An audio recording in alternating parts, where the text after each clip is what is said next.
with the year. We're actually happy the way the year turns out.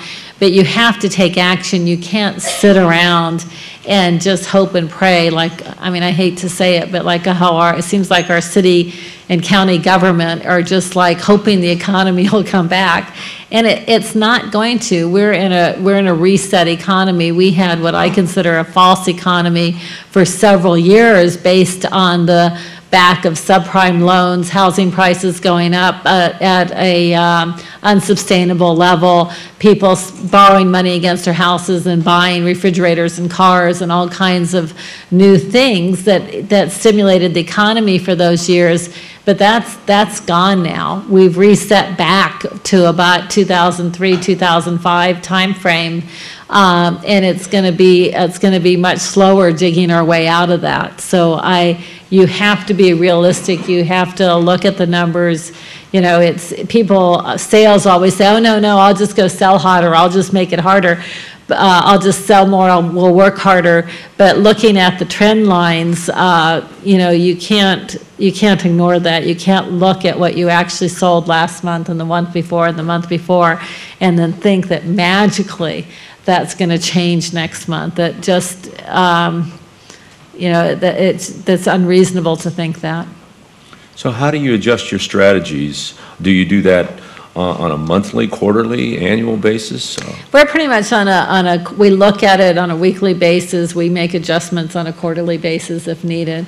And our business, we sell to global manufacturers, and there's indexes that we can look at. There's the manufacturing purchasing index that we can look at.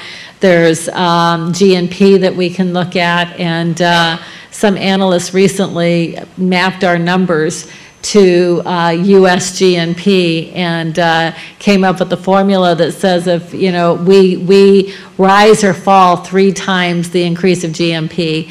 So if GNP goes up 3%, QAD will go up 9%.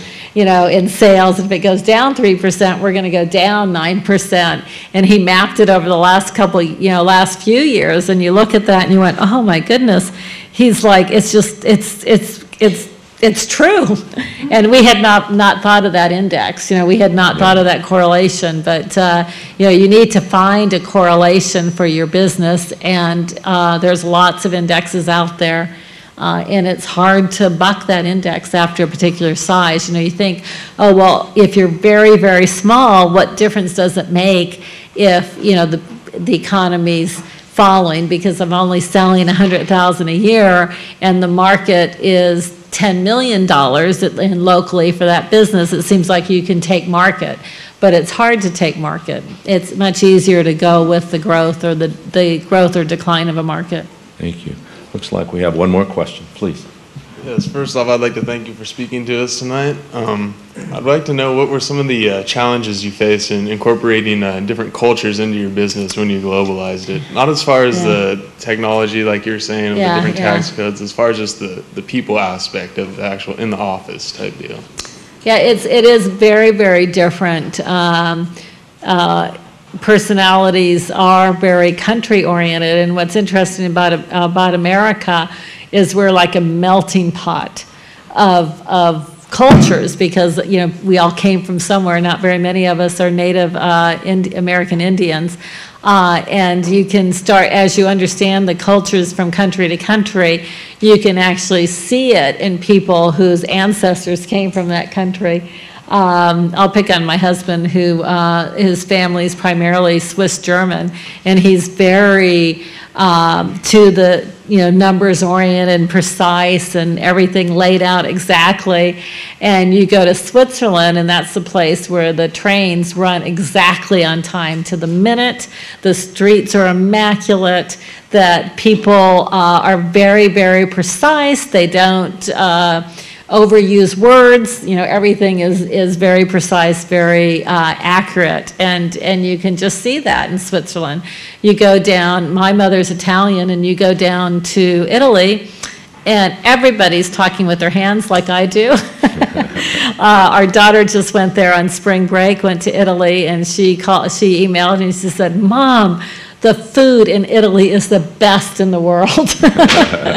And she loves garlic, and, you know, it's like you can't take that out of those cultures are so different, but the Italians can be a little bit not as straightforward with the truth. They can be a little bit more, you know, you ask them a question, you know, did you eat the cookie? They might say, oh, did you eat, you know, oh, did you eat those 5 cookies? They might say, oh, I did have a cookie, you know, and then I had another and another and another, but they don't tell you that. So they're not nearly as straightforward as the Swiss and the Dutch, you know, have their own personality. They're very straightforward, but in a different sort of way.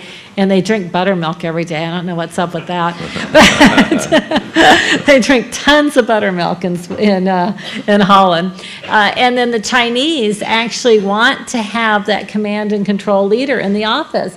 It's almost if, you know, the Chinese, if the office manager isn't there, they don't know what to do. You have to appoint somebody. If the office manager's sick, that office manager's got to call the next in command and says, I'm sick today and you're in control, because they don't feel comfortable being in an office without the office manager or the leader. In case something goes wrong, they can ask a question. So every culture is different, and you have to understand those and accept those and not try to change them, because they really are what they are. Thank you, Pam. It looks like we've kind of run our distance tonight in terms of time, so I just wanted to extend my thanks to you on behalf of Santa Barbara City College and the Scheinfeld Center for Entrepreneurship and Innovation. Sure, and thank you very kindly.